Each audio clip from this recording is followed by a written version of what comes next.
Assalamualaikum warahmatullahi wabarakatuh. Waalaikumsalam warahmatullahi wabarakatuh. Alhamdulillahirabbil alamin wassalatu wassalamu ala asyrofil anbiya'i wal mursalin sayyidina wa maulana Muhammadin wa ala alihi wa sahbihi ajma'in. Alhamdulillahirabbil alamin. Pada malam hari ini kami bisa silaturahim dengan Gus Aif dan Gus Azmi di Berasan. Alhamdulillah, pada kesempatan kali ini kita akan ngobrol-ngobrol dengan Gus Aif dan Gus Azmi. Bagaimana rasanya berkunjung ke Banyuwangi? Kalau saya sih bukan berkunjung sih sebenarnya. Oh, bukan berkunjung ya? Ya memang dikatakan berkunjung soalnya sama-sama 1 tahun 1 kali ya. Iya. Ya mungkin lahirnya di sini, kecilnya di sini, sekolah MI-nya di sini. Cuma mungkin sekarang hidupnya lebih banyak di luar daripada di Banyuwangi. Tapi apa namanya? Mungkin memang rumahku surgaku ya, tanah air. Tanah air itu memang tidak bisa dibandingkan. Jadi meskipun keadaannya seperti ini, saya emang sudah terlalu nyaman di sini. Iya, sudah terlalu nyaman karena memang tanah kelahiran. Nah, tanah kelahiran. Meskipun lama di luar, tetap ngangeni. Kalau Gus Azmi ini lahirnya nggak di Berasan ya? Kraton Blitar. Asli kelahiran Blitar. Kelahiran Blitar. Tapi emang setiap setahun sekali pasti temriki. Setiap hari raya. Alhamdulillah. Temriki ini yang paling beda yang saya rasakan, vibe hari rayanya nggak pernah saya rasakan dimanapun. Bahkan paling ngangenin vibe hari raya temriki, ngumpul-ngumpul sareng gitu. Bahkan kan pernah sekali hari raya itu nggak di sini.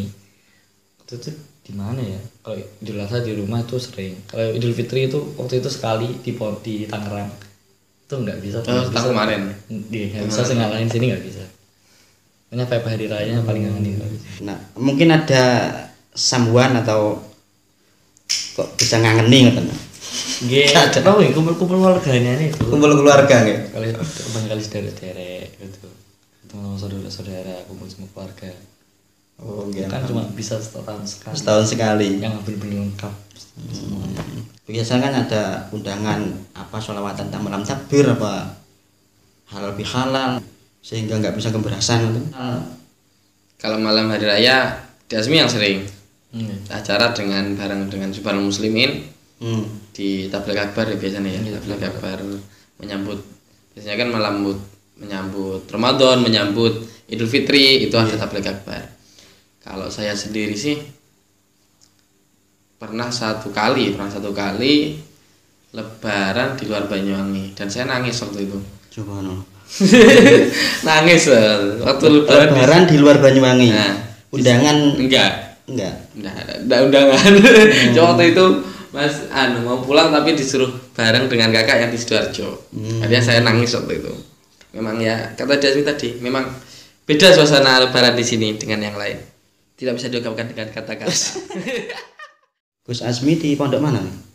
Saya sekarang di Pondok Pesantren Sidikiyah 2 Batu Ceper Tangerang. Oh, kalau Gus Azmi Aif Di Pondok Pesantren Lirboyo Kediri. Kok enggak satu pondok?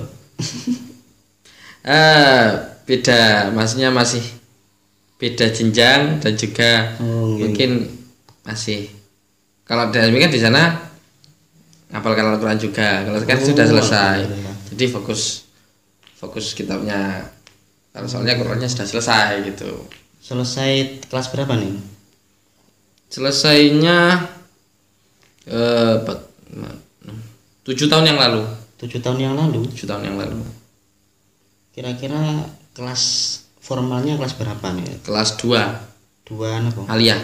2 aliyah. Kelas 2 aliyah sudah menyelesaikan Quran. Ya, ini tahadus bin nikmah. Jadi bukan karena apa ya? Ini pengalaman. Pengalaman dan sebagai motivasi bagi anak-anak muda yang di pesantren, kalau bisa ya menghafalkan Quran. Jangan dipaksa apa karepe ki Mbak? Pertama sih dipaksa pertama. Oh, pertama dipaksa. Tapi lama-kelamaan enak. Oh, ngoten nggih. Jadi semua itu berawal dari terpaksa, akhirnya terbiasa. Akhirnya sudah merasakan nikmatnya. Subhanallah. Oh berarti harus dipaksa dulu pertama. Kalau Gus Asmi ini sekarang sudah selesai apa masih taksih perjalanan ini? Perjalanan. Lebih perjalanan pengajian itu. Amin. Gus Asmi hafalan Al-Qur'an sudah dapat berapa juz ini? Pengajian pun. Pangestu nih alhamdulillah. Rahasia. Kejutan nanti kalau selesai baru harus dikasih tahu udah dapat berapa juz setelah udah selesai. Ya. Pasti dapat 30. Menghafalnya Quran di Tangerang itu apa sebelumnya sudah? Sebenarnya sebelumnya saya mondok di Nurul Khotim Probolinggo. Nggih. Om Aif juga pernah mondok di situ. Okay. Nah, jadi sebelum itu udah pernah ngapalin dikit-dikit gitu. Terus di Probolinggo akhirnya nggak ngapalin, udah stop hafalan waktu itu. Jadi fokus ke kitab karena mondok salaf di sana. Nah, akhirnya pengen lanjutin lagi hafalan Quran, kita pindah ke Sidikiyah. Sidikiyah itu. Itu pondok tahfidz apa? Iya, khusus ke tahfidz kalau Sidikiyah juga. Khusus tahfidz. Nggih. Mudah-mudahan bisa lancar, nggak ada gangguan. Gangguannya orang belajaran banyak sekali. Nah ini termasuk gangguan apa enggak Gus? Jenengan kali Gus Saif lan Gus Asmi niki ketika menghafalkan Quran diundang sholawatan terus banyak tamu itu gimana itu termasuk gangguan berat apa enggak? Makanya kalau saya kan di Tangerang selain biar fokus ya nggak ada undangan itu biar fokus. Oh berarti setelah di Tangerang nggak pernah menerima undangan? Nggak pernah kalau di Tangerang, kecuali kalau emang biasanya diajak paman keluar ke kayak sowan-sowan di Jawa Tengah nanti kalau ada acara nih monggo gitu. Tapi kalau selama di pondok pas aktifnya nggak pernah. Berarti sholawatan di luar itu kalau diajak paman ada acara berarti masih sempat tapi ya momen-momen tertentu ya. Dan itu sering apa enggak? Boten sih. Boten ya. Paman itu benar-benar jarang keluar ngajak anak-anak itu juara. Ketika diajak jenengan pripun? Nggih. Biasa ngoten apa iki wae apalan Mas? Nggih, kan kolestornya langsung ke paman. Oh, ngoten. Diajak muter nggih monggo. Soalnya kan muternya juga boten nemu jalan-jalan boten kan sowan-sowan. Sowan-sowan. Oh, subhanallah. Nggih. Sering undangannya kan di Asmi itu kan sebelum di Asidikiyah. Iya di Nurul Khotim. Sebelum di Asidikiyah ketika masih di Nurul Khotim itu sering undangannya ketika di Nurul Khotim. Jadi ketika belum fokus menghafalkan Al-Qur'an. Geng. Sebenarnya di Nurul Khotim ada aliyahnya enggak ya? Ada semua tali juga. Ada semuanya. Memang ingin fokus pendidikan terus akhirnya pindah apa memang? Nggih, pengen fokus ke Al-Qur'annya karena di sana waktu itu masih belum ada khusus untuk tahfidnya belum ada. Berarti enggak karena apa-apa ya. Memang karena ingin yang pondok yang ada yang khusus tahfidz itu. Dan pindahnya di saudara sendiri. Targetnya berapa hari di Banyuwangi? Kalau pulau sih sebenarnya targetnya ya ingin lama sebenarnya. Kayak seperti tahun kemarin liburan panjang. Tapi gimana lagi, kemarin pulang seminggu sebelum Ramadan. Habis itu 24 hari di safari dakwah di Grogol, terpotong itu wis. Terus 1 minggu hari raya, berarti 2 minggu. Hanya 3 minggu di rumah. Ya kalau nuruti kurang ya kurang. Tapi mau gimana lagi? Seminggu sebelum Lebaran sudah di rumah nih. Sudah di rumah. Gus Asmi kan sama. Waktu itu pulang dari Asidikiyah itu 11 Ramadan. Iya, 11 Ramadan itu ke Blitar. Blitar ke rumah Blitar dulu. Berapa hari ya di Blitar waktu 3 atau 4 hari gitu masuk ke Probolinggo karena ada project. Habis itu waktu itu Ramadan tanggal berapa, Bang? Ke 22. 21 Ini 21 Ramadan ke Banyuwangi untuk ikut itu penutupan safari Ramadannya angkatan Lirboyo sama Maif. Itu balik lagi ke Probolinggo. Setelah selesai semua proyeknya, hari raya hari pertama di sana, terus sama bule ke sini. Hari raya pertama malam. Hari raya pertama di Probolinggo. Enggak di Blitar itu. Masalah enggak nyampe seminggu.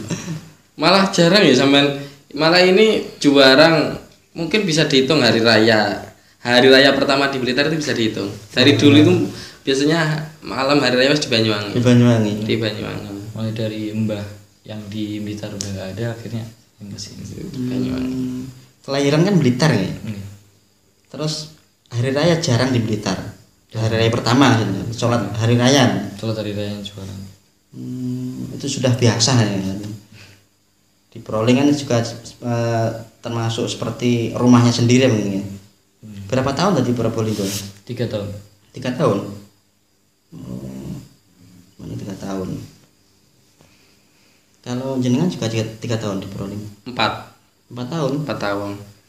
Sampai kelas 1 alia selesai.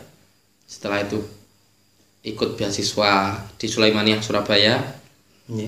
Yang hafalan Al-Quran itu, yang sudah hafal itu diberangkatkan ke Turki. Waktu itu sebenarnya dapat jatah berangkat ke Turki sebenarnya. Ditawarin berangkat tahun sekarang atau tahun besok. Berhubung waktu itu lagi rame-ramenya ISIS.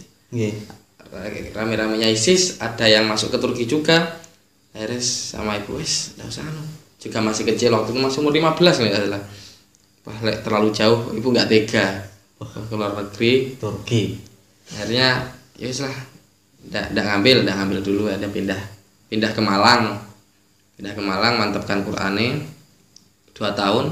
Setelah itu pindah ke Lirboyo. Subhanallah. Jadi gak tergiur beasiswa ini. Ke korporasi sih. Berarti ada lantaran sumuk. Ada lantaran ISIS. Umpama nggak ada ISIS tuh mungkin diambil ya? Mungkin. Tapi orang tua juga tega. Waktu itu ya gara-gara terlalu kecil lah. Apa ya wis beneh. Lah. Nanti kalau ada apa-apa jauh. Akhirnya terus pindah itu.